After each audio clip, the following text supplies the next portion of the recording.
Hai Trackers, balik lagi sama Mini Track. Kalau di video sebelumnya kita membahas tentang fenomena kosmik yang ekstrem. Kali ini kita akan masuk ke sesuatu yang lebih dekat, tapi nggak kalah mind-blowing waktu di luar angkasa. Pernah kebayang nggak?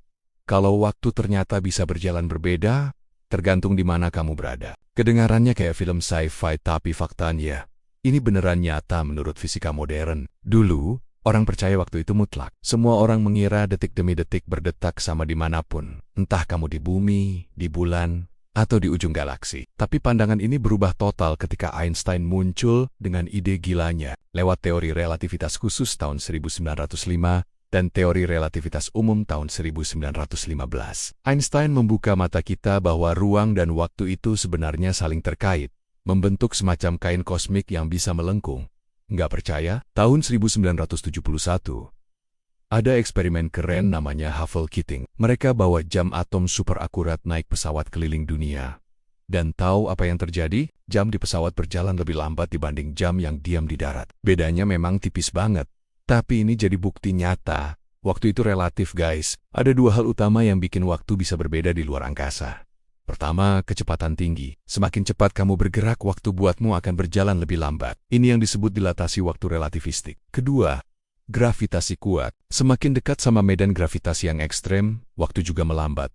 Ini namanya dilatasi waktu gravitasi. Contoh paling gampang, satelit GPS yang kita andalkan setiap hari. Karena mereka berada jauh dari gravitasi bumi dan bergerak super cepat, jam mereka berjalan beda dari jam kita di bumi. Kalau nggak dikoreksi pakai perhitungan relativitas, navigasi GPS bisa meleset sampai kilometeran setiap hari. Gila kan? Kalian pernah nonton Interstellar nggak? Ingat adegan pas astronot mendarat di planet dekat lubang hitam Gargantua? Di sana, 1 jam sama dengan 7 tahun di bumi. Itu bukan cuma karangan Christopher Nolan aja loh, tapi ilustrasi ilmiah yang cukup akurat tentang gimana waktu bekerja di medan gravitasi ekstrem. Atau contoh yang lebih nyata. Astronot di ISS mereka terbang dengan kecepatan 28.000 km per jam. Akibatnya, waktu mereka berjalan sedikit lebih lambat. Setelah 6 bulan di luar angkasa, mereka secara teknis lebih muda beberapa mikrodetik dibanding kita di bumi.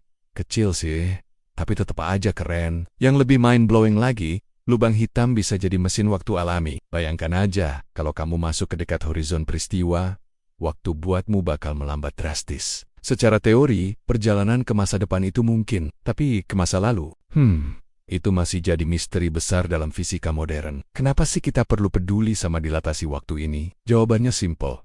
Teknologi modern kita bergantung padanya. GPS, komunikasi satelit, bahkan sinkronisasi internet semuanya butuh koreksi relativitas. Tanpa pemahaman ini, hidup modern kita bisa kacau total. Lebih jauh lagi, pemahaman tentang waktu ini membuka jalan buat eksplorasi kosmik masa depan. Kalau suatu hari nanti manusia berhasil bikin pesawat relativistik, perjalanan antar bintang bakal jadi mungkin, tapi dengan konsekuensi waktu yang luar biasa. Jadi, waktu ternyata bukan sesuatu yang absolut seperti yang kita kira. Ia bisa melambat, bisa berbeda, tergantung gravitasi dan kecepatan. Nah, pertanyaan buat kalian, kalau suatu hari kalian punya kesempatan naik pesawat relativistik, berani nggak pergi? Dengan risiko balik ke bumi ratusan tahun kemudian? Jangan lupa like, subscribe, dan share video ini ke teman-teman kalian yang suka sama misteri sains. Sampai jumpa di video berikutnya dengan misteri yang gak kalah mind-blowing.